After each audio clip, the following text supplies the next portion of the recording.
Welcome to today's CFP exam prep discussion, focusing on one of the most critical concepts.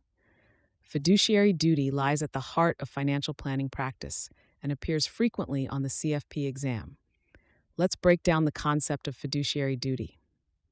A fiduciary duty requires CFP professionals to act in the best interest of their clients at all times when providing financial advice. This means placing the client's interests above their own, even if doing so results in lower compensation or additional work. The fiduciary standard comprises several key elements. First is the duty of loyalty, which demands undivided allegiance to the client's interests. Second is the duty of care, requiring professionals to act with prudence and diligence in providing financial advice.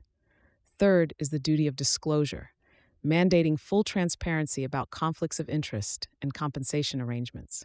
Many candidates stumble on exam questions related to fiduciary duty because they confuse it with the suitability standard. While suitability only requires recommendations to be appropriate for the client, fiduciary duty demands the best possible recommendation. For example, if two mutual funds have similar objectives but different fee structures, the fiduciary standard requires recommending the lower cost option, assuming all other factors are equal. A common exam scenario involves identifying breaches of fiduciary duty. Consider this situation. A CFP professional recommends a high commission variable annuity to a client when a lower cost option would better serve the client's needs.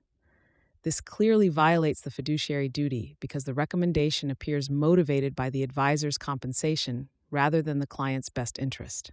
The exam often tests understanding of when fiduciary duty applies. Remember that CFP professionals must act as fiduciaries when providing financial advice and financial planning. However, the duty may not apply when engaging in activities outside the scope of financial advice, such as product sales or general education.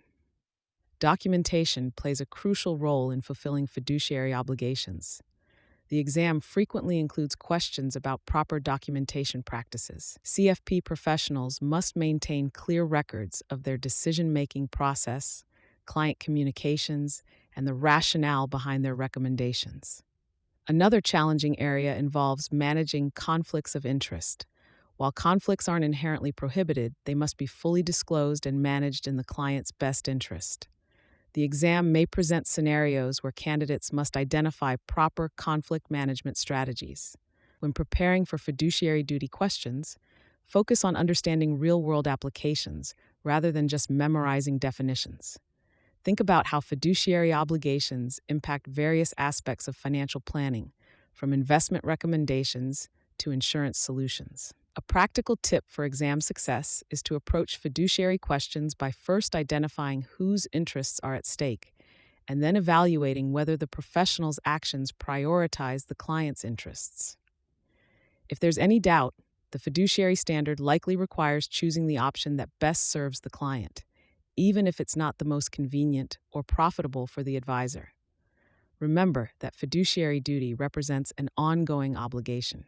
It doesn't end with the initial recommendation, but continues throughout the professional relationship. The exam may test this concept through questions about monitoring and updating recommendations as circumstances change.